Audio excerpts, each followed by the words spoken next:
E aí, tudo na paz? Eu sou Carlos Araújo e estou mais uma vez aqui para apresentar uma aula para vocês de filosofia da religião, que ela que é a minha especialidade e onde eu tenho a minha maior quantidade de pesquisa, maior quantidade de tempo gasto em pesquisa. Tenho sempre o prazer de pensar, refletir, pesquisar e também apresentar, ensinar e aprender com aquilo e com aqueles a quem estou ensinando. E hoje, pauleira, meus senhores e minhas senhoras, pauleira, gente nova e gente nova mais tempo. Nós temos uma obra dele, Immanuel Kant, mais uma vez aqui, aparecendo para nós. Algumas aulas atrás, o senhor Lennon deu uma sumidade de aula sobre Kant. Né? Falarei rapidamente, já, mostrar aqui alguns pontos sobre o Kant, mas se você não viu, ou se você não conhece o Kant de uma forma mais profunda, essa aula aqui vai ter um recorte específico na filosofia da religião deste camarada.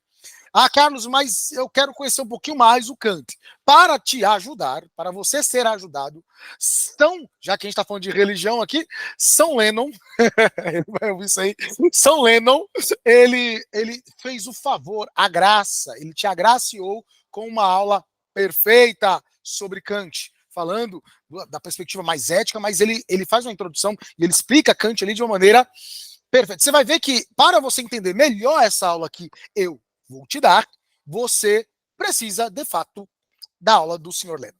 Meu conselho é que, se você não assistiu a aula do Lennon ainda, antes de você entrar nessa treta aqui, nessa pauleira, que é falar de Kant, nessa obra que já eu vou te dizer que obra é essa, que vamos comentar aqui, faz o seguinte, volta lá na aula do Sr. Lennon, do São Lennon, e assiste ela uma vez, duas vezes, não importa. Sem pressa, gente. O importante é você que está aqui. Se você está aqui é um público selecionado, com certeza, né?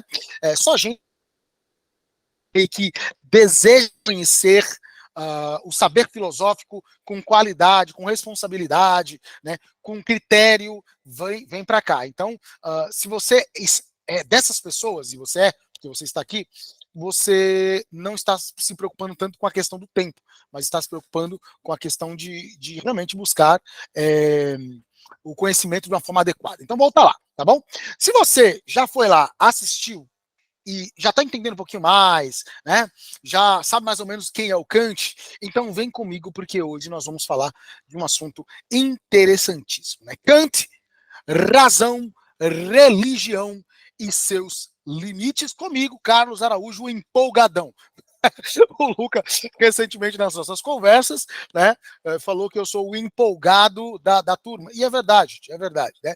Eu tenho essa forma de ser. Se estiver falando muito rápido, você diminui a velocidade aí da aula para que você acompanhe ou volte outras vezes. Recentemente li uma obra do Kant, que eu vou te falar já, e resolvi gravar uma aula sintética. Senhores, óbvio que quando você fala de um filósofo dessa envergadura, desse tamanho, não dá para você, em meia dúzia de minutos aqui, em algumas dezenas de minutos, poucas dezenas de minutos, você falar de forma plena sobre qualquer aspecto desse filósofo. Entenda, qualquer filósofo que você trabalha, que seja interessante, que seja importante ou significativo da perspectiva da história da filosofia, você gastaria uma vida inteira para entender alguma coisa deste camarada, entende?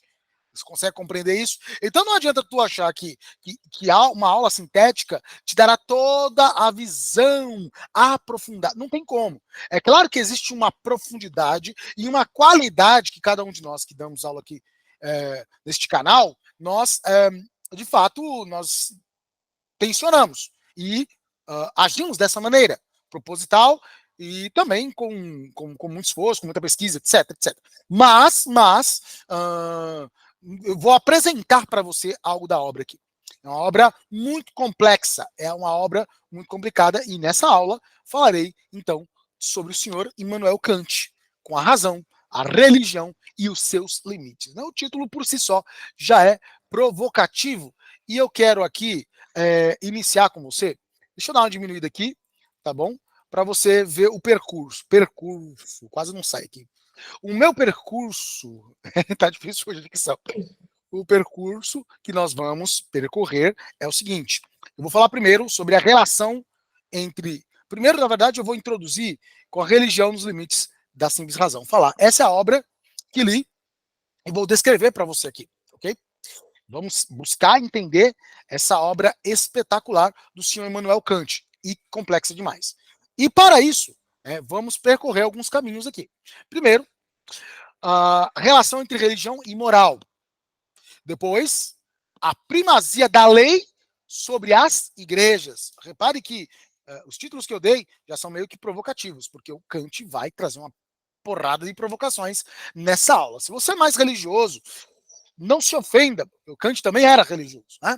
Não se ofenda, mas expanda a sua compreensão, e é claro que você não é obrigado a concordar com qualquer um dos filósofos. Aqui nós também não estamos passando a nossa visão pessoal, a minha visão do Carlos enquanto ser religioso. Não, não, não. Estamos, como professores, apresentando conceitos, obras, pensadores, para que você possa refletir e se introduzir cada vez mais no mundo da filosofia, ok? Então, tenha isso em mente, certo? Segundo, a primazia, então, da lei sobre as igrejas. Terceiro, a religião como serva da moral e a aceleradora do aprendizado humano. Olha isso. Depois, em quarto lugar, vou falar sobre o estilo da obra e a falta de clareza. E, finalmente, no quinto lugar, eu vou falar sobre o desafio de conciliar o luteranismo como espírito da ilustração. E aqui tem uma coisinha bem interessante sobre como é o conflito do próprio Kant aqui, né, dentro de toda a pesquisa dele, né? E a conclusão que é a religião como serva da moral, que é o grande tema. Certo? Bora lá, então? Vamos lá. Então, vou aumentar um pouquinho aqui para você e vamos item... Opa! Soltando aqui. Vamos item por item aqui. Primeiro, introdução. A religião nos limites da simples razão. Aqui eu vou mostrar para você 2 pontos. Aqui na sua tela, primeiro aparece o senhor Immanuel Kant, que, como eu falei, na aula do Lennon você vai ver de uma forma muito mais detalhada, certo? Do que eu vou estar te apresentando aqui. O Lennon, né, falou mais. Mas aí está o senhor Immanuel Kant, um filósofo alemão do século XVIII, que ele foi conhecido pelas suas contribuições em várias áreas. Né? Creio que o Lennon ele colocou na aula de forma brilhante, principalmente a questão ética. Mas a ética, que é a conduta, né, do bom viver, aliás, a conduta correta e a análise de condutas impróprias, a epistemologia, esse palavrão, que é a teoria do conhecimento, e a filosofia da religião também. E a religião, nos limites da simples razão, que é essa obra que nós vamos aqui abordar, aqui em cima eu coloquei, repare, aqui está a obra. Deixa eu aumentar para você poder ver, aqui está. Immanuel Kant, a religião nos limites da simples razão. Essa super obra aí do senhor Kant é uma de suas obras mais importantes no campo da religiosidade. Tá? Eu tenho aqui atrás de mim um outro livrinho aqui, né, que qualquer dia desse eu trabalho um ponto ou outro, que é Immanuel Kant, Lições sobre a Doutrina Filosófica da Religião. E aqui estão vários textos dele falando sobre religião. Mas a religião, nos limites da simples razão, é sem dúvida alguma uma das obras-primas, talvez a obra-prima dele no campo da religião, certo? E ela foi publicada no final do século XVIII, lá para 1793, e no livro o Kant vai explorar a relação, que relação que tem a razão e a religião. Não tem a ver uma coisa com a outra, não tem absolutamente nada a ver. Repare que o período que o Kant está falando, a gente volta nisso depois, é o período que nós chamamos da história, conhecido como período do iluminismo. A ilustração, ou seja, a razão lançando luz sobre tudo mais, inclusive sobre a religião, que, por parte de alguns autores, foi tida como trevas. Por esse período que a Idade Média foi chamada de Idade das Trevas. Lembrando que essa terminologia, se tu fizer faculdade de História, como eu fiz, tu vai aprender que não se usa mais essa terminologia de Idade das Trevas. Né? Ela é pejorativa e foi propositalmente colocada da perspectiva dos filósofos iluministas que queriam se livrar do peso da religião sobre a sua produção intelectual. Né? Entre outras coisas, é claro que estou sendo simples aqui, não simplista, mas estou sendo simples para que você entenda, mas os caras ali do período iluminista, eles vão realmente bater na ideia da religião como superstição, ou seja, eles vão tentar tirar este ranço supersticioso do pensar humano, né? Eles vão tentar tirar, fazer com que a superstição ela fique literalmente reservada ao interior de cada indivíduo. Né? Aquilo que é místico deve ficar no interior de cada indivíduo. Isso até hoje muita gente pensa assim. Porém, essa ideia de que a religião é algo não muito significante, ela hoje não se enxerga mais assim. Mas era assim que os caras enxergavam. E o Kant está escrevendo, cara, num período como esse. Então tu imagina a treta que é para um filósofo falar de religião num período onde a religião ela estava apanhando terrivelmente da razão. Né? E ele vai, nessa obra, abordar uma série de questões como a existência de Deus, a moralidade e o problema do mal. Mas eu peguei alguns pontos aqui que eu entendo que são pontos-chave para nós entendermos esta obra do Kant. Vem comigo então aqui? Bora lá então. Comentando aqui para você, bora lá. Primeiro ponto aqui, ó. Primeiro ponto que eu quero abordar é a relação entre religião e moral. A relação entre religião e moral. Primeiro, vamos lá. Né? Quando você fala do campo da religião, como é que você define religião? Como é que você entende religião? É importante você olhar para dentro de si e como é que você definiria? Não quero só propor aqui, quero que você pense também. E aí, o que é religião para você? Pensou aí? Né? De forma mais aberta, a religião, o pessoal vai falar, tem a ver com práticas de crenças, onde as pessoas se reúnem. Um grupo de pessoas tem, né, uma crença com instituições normalmente, né, ou não, mas de forma coletiva se tende àquela crença, e aí vai. Historicamente, aquela ideia do religare, religere, né, seria estar ligado ao ser que é divinal, alguma divindade, né, ou estar ligado a essa divindade de alguma maneira. O Kant vai definir religião como o conhecimento dos nossos deveres como mandamento divino. Para Kant, religião é a relação que eu tenho de uma forma ética com aquilo que o divino, seja lá o que for, né, ele traz para mim. Eu me relaciono com o divino de forma. E esse relacionamento com o divino me leva a uma concepção ética. Ou seja, me relaciono, em outras palavras, me relaciono com Deus e Deus me traz um padrão ético. Certo? Então, religião, para Kant, tem tudo a ver com moral. Só que a religião, ela não tem tudo a ver com moral como algo. E ele inverte, eu penso, que ele inverte aquilo que se pensava na maioria das. Se pensava e se pensa na maioria das vezes, né? Que a religião propõe a moral. Portanto, a moral está subordinada à religião. A moralidade, ou seja, a conduta de um povo ou de todos, né? A conduta de todos, de cada um, é ordenada pela religião. A religião vai lá e propõe. Portanto, a religião é dona da moral. Essa seria uma visão mais clássica de moral e religião. Kant meio que inverte isso. Ele vai falar que a religião era subordinada à moral. Porque o Kant tem um lance, ele entende que a moral é algo muito anterior a isso, à religião. Ela vem como uma lei quase que mística, né? Totalmente racional para ele, mas é uma coisa que é impulsiva. Não impulsiva, que impulsiva seria meio animalesca, mas é algo que já está instalado, melhor dizer. É algo que já está instalado no ser humano. Então, a lei moral grita dentro de mim. E a religião se subordina. Então, Kant vai defender uma religiosidade que se subordina à lei moral. E essa lei moral para o Kant é uma lei natural. ela independe, por exemplo, da sua própria crença em Deus. Por isso, aí o Kant não vai trabalhar diretamente isso, né? Porque na época dele não era tão comum essa questão do ateísmo, mas por isso que, por exemplo, você pode pensar que uma pessoa que não crê em Deus, ainda assim ela pode ser moral, né? Seria um absurdo alguém afirmar que uma pessoa só pode agir de forma boa se ela tiver crença em Deus. Primeiro que ela vai ter um problema aqui, qual Deus, né?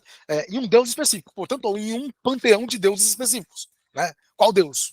O panteão dos milhões de deuses hindus, o panteão das dezenas de deuses afro-brasileiros, o panteão dos centenas de milhares de deuses das religiões tradicionais africanas, o panteão dos deuses japoneses, e aí, qual? Né? Qual? O monodeus, né? O monoteísmo cristão, monoteísmo judaico, monoteísmo islâmico, então Deus dos islâmicos, o Deus dos cristãos, o Deus dos judeus, que pode ser o mesmo em última instância, mas em seus desdobramentos é diferente, na crença, na forma de crer, na forma de exercer a crença, qual que é, né? Então ele fala que não é assim, não é assim. Então a religião está subordinada, a moral é quem determina a conduta, ou pelo menos deveria determinar, né? Kant, ele é um deísta, né, de certa forma, porque ele substitui conceitos da crença total. Né? O deísmo é assim, ó. O que é um deísta? O deísta é alguém que acredita que existe um Deus, mas que esse Deus ele age de forma natural. Ele não age de forma sobrenatural. Kant tinha essa crença, era a forma dele pensar. Então ele vai substituir alguns conceitos como pecado original, né? E ele vai transformar o que é pecado original como um mal radical, que estimula a vida moral. Então, assim, nós nos tornamos imorais porque existe um mal radical em nós que só é vencido por uma moral que é anterior, inclusive, à religião. É por isso também que a gente pode pensar, podemos fazer esse exercício, de que alguém pode, mesmo sendo religioso, praticar o mal. Da mesma forma que alguém que é ateu pode praticar o bem, independente dele crer em Deus, porque a lei moral está dentro dele, e isso é algo natural, da mesma maneira, para Kant, alguém, né, poderíamos dizer que, a partir do pensamento de Kant, melhor dizendo, alguém que está dentro da igreja, dentro do terreiro, dentro da loja, dentro, né, de seu local de culto, pode realizar o mal, porque existe um mal radical dentro dele. Da mesma forma que existe a lei moral. Então, meio que a coisa está lá. Ele filosofa em cima e mantém, né, a partir de sua base cristã, ele mantém ideias que são comuns à fé cristã nesse caso.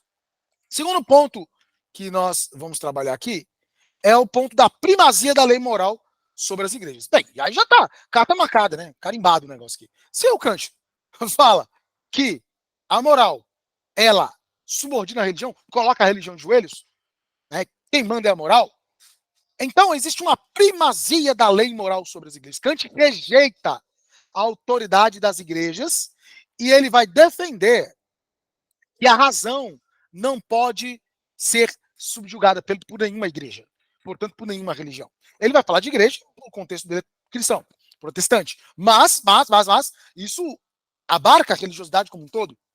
Né? Não é demais pensar extrapolar os limites da religião cristã e para outras religiosidades. Então, Kant vai rejeitar a autoridade das igrejas, não no sentido de que apedreja a igreja, quebra a igreja, suma com a igreja, e não é isso. De forma alguma. Né? Não é isso, entenda.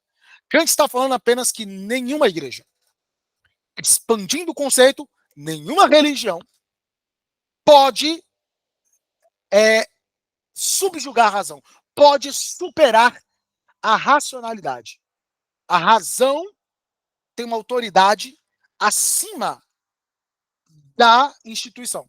Seja qual igreja for, seja qual religião for. Então, a lei moral, que está atrelada à razão, essa lei moral que me impulsiona a realizar, que me faz saber que certo é certo e que devo agir deontologicamente, né? Aquele palavrão do Kant que o Leonardo trabalha em sua aula, que é a ideia de que eu vou fazer o certo porque é certo, o imperativo categórico. A lei moral, ela é absoluta e, portanto, é o critério para avaliar qualquer um dentro de qualquer religião. Você está conseguindo entender? Então, você está falando que nenhuma religião, recorte igreja, nenhuma igreja cristã, na época dele é isso, mas extrapolando o mundo afora, nenhuma religião é maior do que a racionalidade humana. E a lei moral, a moralidade, ela está instalada na razão, mano. Ela é racional. Portanto, nenhuma igreja pode quebrar a lei. Lei é lei, né? Lei é lei. Então, como uma lei da natureza, a moralidade não pode ser quebrada por nenhuma instituição. Né? Então, qualquer um, dentro da igreja cristã, fora da igreja cristã, dentro de qualquer religiosidade, que quebre essa racionalidade, portanto, quebre a lei moral, a moralidade, e diga que o moral é aquilo que ele está estabelecendo, esse não tem autoridade nenhuma, deve ser desacreditado. É isso que o Kant está falando. Cara, isso é pesadíssimo. Imagina o cara falar isso no final do século XVIII. Isso hoje em dia, alguém pode assistir essa minha aula e pode ficar muito pistola comigo, me chamar de um anticristo, porque eu estou dando a aula falando, não é nem o que eu exatamente penso, mas é o que eu estou declarando sobre a obra do Kant. Alguém pode chegar, ficar pistola e ficar bravo e ficar. Que é isso, Carlos? Que absurdo. Ainda hoje temos coisas assim, imagina 300 anos atrás, né? 200 e poucos anos atrás. Imagina, né? Então, e dentro desse ponto, é interessante que. E Cristo, né? Onde é que Cristo está nessa história toda? O Kant está ignorando. Não, o Kant vai, ao longo da obra, ele vai pegando passagens da escritura, ele vai trabalhando os textos, né? De uma forma filosófica, ele vai filosofando a partir disso. E quando ele olha para Cristo, Cristo, para Kant, é considerado como o professor, dentro desse quadro, tá, gente? É o professor de moral. Né? É o que ele chama de um homem agradável a Deus. Ele vai olhar Cristo como um sumo professor. É o modelo ideal de moralidade. O modelo sobre o qual, quando você, vamos pensar assim, pegue os evangelhos de toda a obra escriturística judaico-cristã, Antigo e Novo Testamento, você pega aquilo que é chamado de evangelho, que literalmente, evangelium, né, em grego, que significa literalmente as boas notícias, ou, como alguns falam, as boas obras. Que boas obras... Que boa notícia é essa, né? Que obra nova é essa, que é declarada a vida de Jesus Cristo. Os 4 evangelhos, Mateus, Marcos, Lucas e João, trabalham a vida de Jesus Cristo. E quando você olha para a vida de Jesus Cristo, o Kant está afirmando que não existe moralidade superior ao próprio Jesus. Ele é o homem agradável a Deus. Aí Deus entra na figura. Aí Deus entra em cena. Deus, o transcendente, ele olha para o homem Jesus e o declara como o professor, a imagem que todos devem imitar da lei moral. A lei moral se cumpriu plenamente na pessoa de Cristo, dentro dessa concepção mais kantiana. Por isso que não é nenhuma religião e nem é nenhuma igreja que vai, e aí vamos voltar especificamente para a religião cristã, né? Não teria o menor cabimento, portanto, para Kant, uma religião cristã, né? Que inverta ou desobedeça a moralidade de Cristo, que é a moralidade superior, que é a moralidade natural. Superior porque é racional, superior porque é natural, superior porque é como deve ser cada ser humano. Olha isso. O terceiro ponto que eu quero trabalhar com você aqui, dessa obra intrigante do Kant, é isso aqui. Ó. Então, a religião como serva da moral e aceleradora do aprendizado humano. Né? Então, o Kant, ele vai falar que a religião ela é uma serva, portanto, da moral. É aquilo que eu falei lá atrás. Né? Kant coloca a religião de joelhos diante da moral. Religião não pode superar a moral. moral é superior à religião. E quando ele faz isso, ele a moral, ela vai, em uma religião que se dobra a ela, vai permitir que a humanidade aprenda lições mais rapidamente, né? Porque a religião, quando embebecida de moral, ela desempenha um papel, aí sim, importante no ensino da conduta das pessoas, né? A razão é fundamental e a religião, que é racional, repare que vai se desenhando a religião nos limites da simples razão. A simples razão, portanto, a razão natural, é o que vai fazer cada ser humano religioso e religiosamente obedecer à moralidade, ser moral em si. Ou seja, ele vai aprender mais facilmente, a partir de uma religião racional, como é ser um ser moral no mundo. E um ser moral no mundo, com certeza, é um agente de mudanças. Não tem como uma pessoa moralizada, uma pessoa que dentro de uma comunidade qualquer, ela haja dentro de uma moral que é observável, as pessoas conseguem ver a conduta expressa em palavras e ações. Não tem como as pessoas olharem isso e falar, não, né, é qualquer coisa. É transformador. Ainda que a palavra não era utilizada, mas a gente poderia, correndo o risco aqui de ser anacrônico, é revolucionário. É revolucionário uma pessoa moral. Sempre que você encontra uma, você percebe que ela faz diferença no ambiente onde ela está. Ela faz total diferença. Porque este ser moralizado, ele está agindo segundo a lei. E a lei moral, ela, obviamente, né, vai melhorar esse ambiente. Porque tem uma pessoa que está seguindo, pelo menos uma, que está seguindo como deveria ser a coisa. Então, Kant valoriza essa comunidade dos homens de boa vontade, que ele vai chamar na obra, em vez de uma igreja que esteja cheia de revelação, mas que essa revelação contradiza, venha a contradizer, melhor dizendo, a razão. Então, uma religião que contradiz a razão vai contradizer necessariamente a moralidade. Então, a religião não pode ser outra coisa senão racional. É a denúncia do Kant. O cara está ensandecido falando, voltemos para a simples razão. Voltemos para a racionalidade simples. E aí sejamos religiosos. Naturalmente religiosos. E vamos agir com a naturalidade da conduta. Isso me leva a um quarto ponto aqui, que é o estilo da obra e a falta de clareza. Aí, a essa altura, tu já deve estar meio desesperado, e eu estou mais desesperado do que você, tentando pensar assim, caramba, mano, será que as pessoas estão entendendo o que eu estou dizendo? Estou tentando dar uma aula sobre Immanuel Kant falando desse livro que é casca grossa. Se você for ler, se prepara, porque é muito difícil. E, olha, gente, em alguns momentos, não vou chegar aqui e fazer flores para você e te enganar. Tem momentos que é muito chato, porque você tem dificuldade de compreender o que o cara está querendo dizer. Então, o estilo da obra e a falta de clareza. Então, o livro pertence ao que ele chama de veia popular da obra de Kant. Cara, gente, por isso que eu falo, o Lennon é maluco. O Lennon foi lá e deu a aula do Kant lá e falou dos imperativos da vida. E o cara é doido, cara. O Kant é muito difícil. Todos os alemães são muito complicados porque nós temos uma barreira linguística, primeiro, né? Imagina a língua portuguesa, a língua latina, né? E o alemão, que eu não sei de onde que vem aí, mas era de alguma parte do tronco indo-europeu. Né? Então, são troncos linguísticos, se bem que o latim, de certa forma, também, né?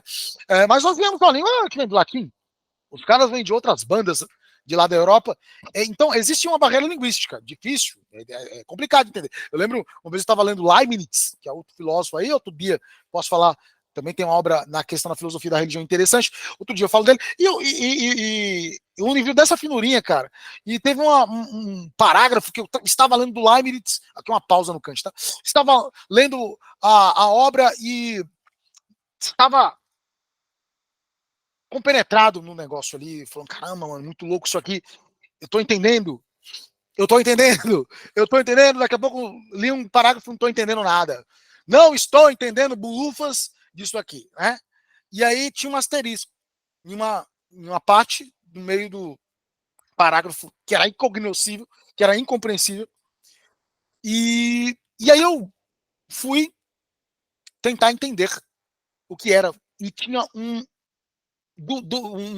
uma nota de rodapé em 3 páginas, cara, para explicar que um trecho grande ali era a tentativa de explicar uma palavra que não do alemão que não existe em língua portuguesa. E ele tenta explicar essa palavra, ele usa metade de 3 folhas para explicar uma nota de rodapé. Como é que você entende um negócio desse? Então, assim, é difícil, gente. Eu sei. Se você tá aqui tentando, cara, tá se matando para entender, eu te compreendo porque não é simples, né? Eu estou me esforçando para deixar o mais claro possível, tá? No finalzinho vou fazer uma revisão aqui para tentar amarrar as coisas, mas se esforce, vale a pena, porque são provocações interessantes, né? Então, o estilo da obra e a falta de clareza aqui, a gente pode falar. Então, curiosamente, esse livro, que é complexo, como toda a obra do Kant, ele é um dos livros populares do Kant, né? Mas o fato de ser popular, então, não é de uma leitura claramente, né, fácil. A obra, ela vai ter um estilo, muitas vezes, como eu falei, fica muito chato, porque é pesado e é bastante desconcertante para quem está lendo. Né? Você está lendo e você fala, caramba, tá difícil de engolir isso aqui. Então, ele não possui, ele não é um livro que você vai ler e que ele vai ser claro a todo instante, ou na maioria dos instantes ele não vai ser belo, né, como um livro escrito por um latino, por exemplo, né, Luca, que é da literatura aí também, ele deve saber, mesmo que os russos sejam, né, aí mais pesados, mas os caras têm também uma beleza bem interessante, não sei se ele vai concordar comigo, Lucas, senão ele me corrige depois aí, mas é denso, é muito denso. Então, entenda isso, que quando você for ler essa obra, ou se você for buscar entender, você vai esbarrar nisso. Um quinto ponto aqui, antes de nós concluirmos, o desafio de conciliar o luteranismo com o espírito da ilustração. É interessante que na obra do Kant aqui, o que pega? O cara, ele está tentando, ele vai escrever um negócio, pensa comigo, o que foi dito até agora? Não sei qual a tua proximidade com religiões, né? Se você é religioso, você vai compreender um pouco melhor. Se você não é, faça um exercício de olhar para seres religiosos próximos a você, os mais próximos possíveis. E se for possível, e se você for, né, cristão, vai ficar mais fácil de entender. E se você não é, procurem olhar para cristãos. Cara, isso que foi dito aqui, quanto disso você acredita que a maioria aí das igrejas cristãs concorda? Quanto disso aqui, do que foi dito? Entende? Então, era um desafio enorme para o senhor luterano Immanuel Kant, que é o que é luteranismo? Uma vertente da ala protestante. O que é a ala protestante? Os protestantes são chamados aqui no Brasil de evangélicos, tá? Os protestantes são os evangélicos. Então, a ala dos evangélicos tem várias e várias e várias denominações. A primeira denominação evangélica foi a igreja do senhor Martinho Lutero, lembra dele? O cara da reforma protestante, o padre que tentou reformar a igreja, deu ruim, e aí ele vazou. Pois é. E aí ele faz uma nova religião, né, que é o luteranismo, e a partir dessa surgem outras e outras e outras e outras religiões, e pipocam de religiões protestantes ou evangélicas até hoje, né? Das mais tradicionais até aquelas que beiram a loucura absoluta, né? Aquelas que são muito sérias e aquelas que, né, parecem uma grande piada. Né? No caso do luteranismo, é uma das instituições seríssimas. E o Kant, ele tá na Alemanha luterana, boa parte dela luterana, e o cara vem falando assim, não, acho que essas groselhas, para muito deles. E agora, como é que concilia isso aí? Né? Como é que concilia o iluminismo crítico absurdo da religião com a religião. Então, óbvio que Kant vai enfrentar dificuldades severas em conciliar, né, aquilo que ele está falando com aquilo que ele vive, com aquilo que ele professa como fé, a fé luterana dele, né? E a fidelidade dele, que era religiosamente ao luteranismo e filosoficamente ao iluminismo. E as coisas, naquele momento, especificamente, não estavam conversando. Então, por exemplo, o Kant demonstra esse deísmo, que é uma espécie de naturalizar Deus, né? Não Deus, não. Deus é sobrenatural, mas naturalizar a obra de Deus. A religião. Ele está naturalizando. Quando, naquela época, e ainda hoje, a maioria dos religiosos cristãos, sobretudo, eles são sobrenaturalistas. Então, já entra em conflito aí. Né? Isso aqui a aula é o contraponto. Né? A gente está num canal que é o contraponto. Contraponto total é o que o Kant está vivendo. Então, o deísmo dele era orientado para a esperança. Então, assim, ele vai tentar naturalizar a religião como uma forma de esperança para viver a moralidade. Mas é claro que ele vai enfrentar esse problema. Então, não vai bater perfeitamente com os dogmas, ou seja, as crenças absolutas que os evangélicos luteranos tinham. Né? E eles se demonstravam completamente pessimistas com esse livro, com essa obra do Kant. Né? Então, o Kant ele vai preferir essa ideia de uma comunidade de pessoas de boa vontade, em vez de uma igreja. Né? Então, ele não vai trabalhar a ideia de igreja de forma comum. Né? A igreja, para ele, não é a instituição religiosa com seus líderes. Isso aí não é tão importante. O mais importante é a igreja, de fato, para Kant, seria a comunidade, a ideia de comunidade de pessoas de boa vontade. Né? Isso faz uma referência total à expressão, né, do que os anjos falam quando o Cristo nasce, segundo os evangelhos: paz na terra aos homens de boa vontade. Então, a comunidade de pessoas de boa vontade, que são pessoas racionais, essas pessoas vão viver de uma forma muito mais expressa o mestre e o professor. A vida, vão expressar muito melhor, de forma muito melhor, a vida e a mensagem do professor, dos professores de moral, que é Jesus Cristo. Que é Jesus Cristo. Dá para entender? Querido, isso aí é o senhor Immanuel Kant. E aí concluímos, né, então, aqui, e antes da gente concluir, né, na nossa conclusão aqui, a religião como serva na moral, né?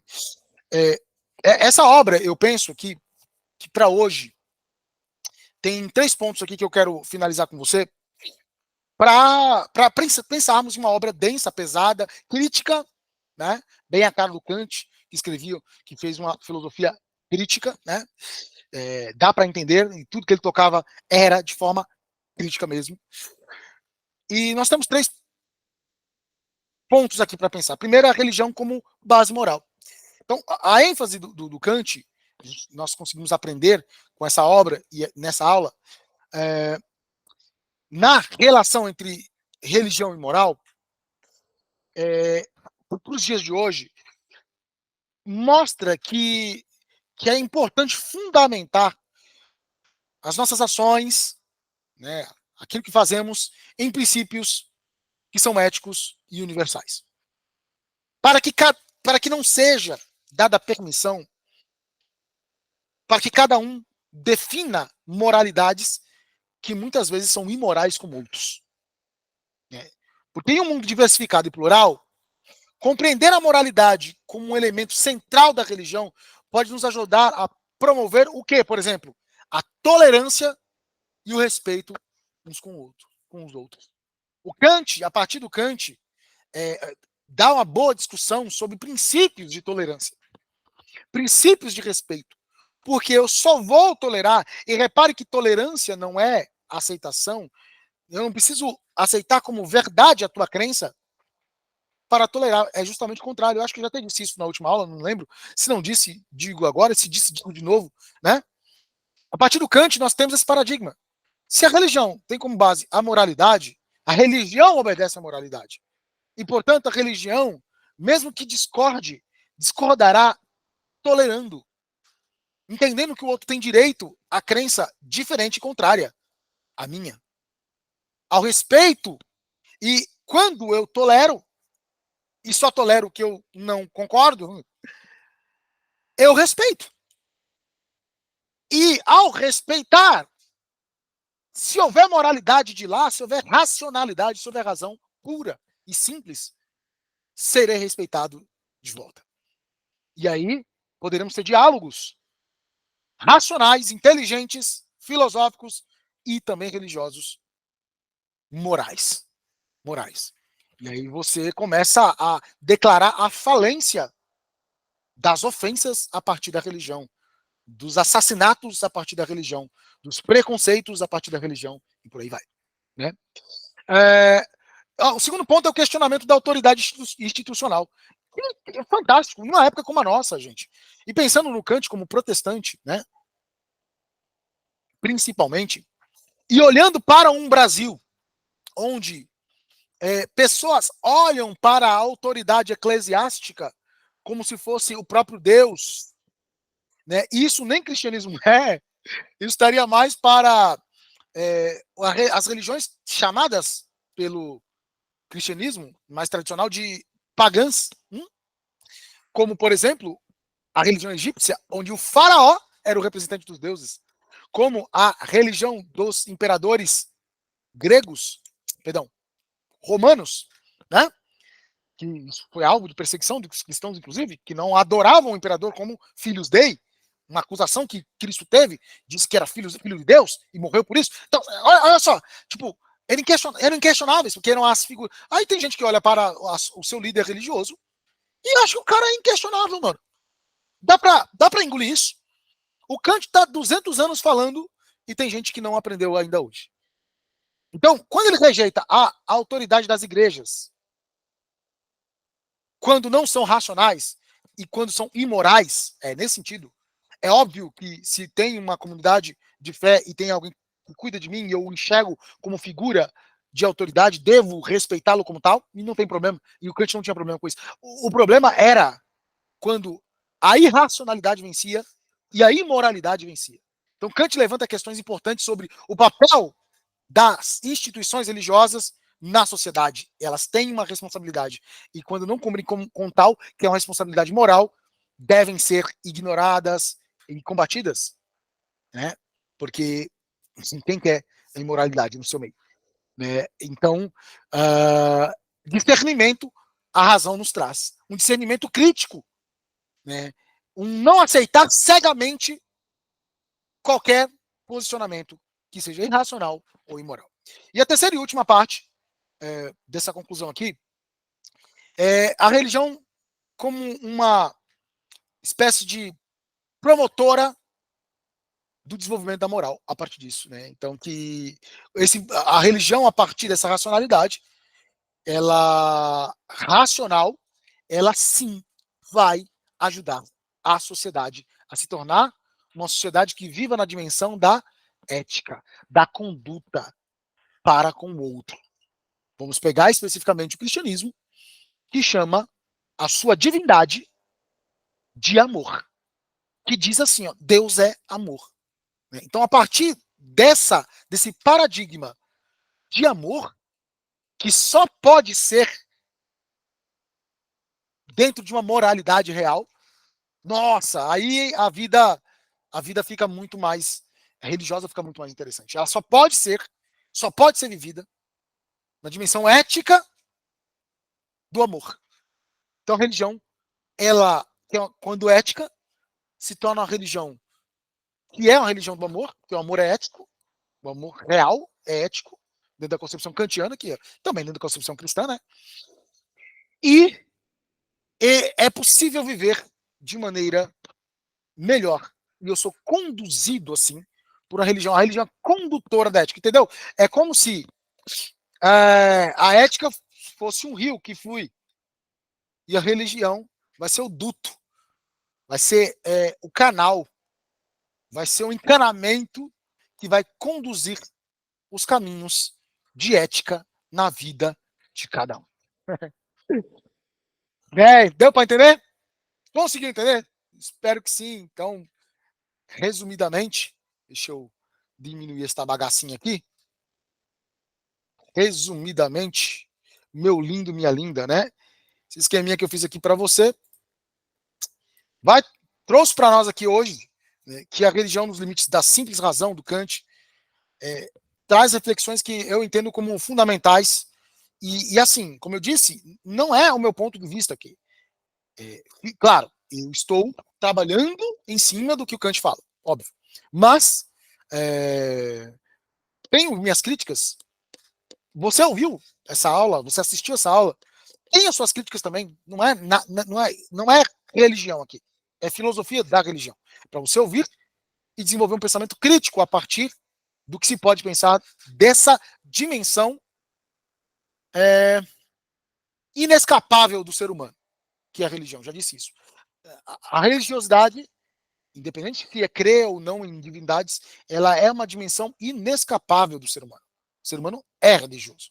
Né? Então precisamos pensar filosoficamente sobre esse aspecto. E a obra do Kant é valiosa demais. É valiosa demais. Porque discute a religião filtrada pelos óculos da moral deontológica do certo pelo certo de fato. O que você achou dessa aula? Conseguiu compreender? Né? Se for o caso, busque assistir mais vezes a aula, né? Não fique só em uma vez, tá? Não esqueça, devia ter falado isso no começo, não falei, agora falo no final. Não esqueça de deixar o seu like, não esqueça de curtir aqui, tá bom? Curta e propague esse vídeo para outras pessoas. Tem pessoas que, na sua opinião, precisam demais ouvir a opinião do Kant para pensar, gente. Não é para converter ninguém ao pensamento, à religião kantiana. Não, não é isso. Mas é para pensar. Né? Críticas à parte do senhor Immanuel Kant, mas pensar a razão de forma racional não parece ser nenhum absurdo. Para mim não parece. Não sei para você. Bem, aí é contigo. Muito obrigado e até a próxima aula. Valeu!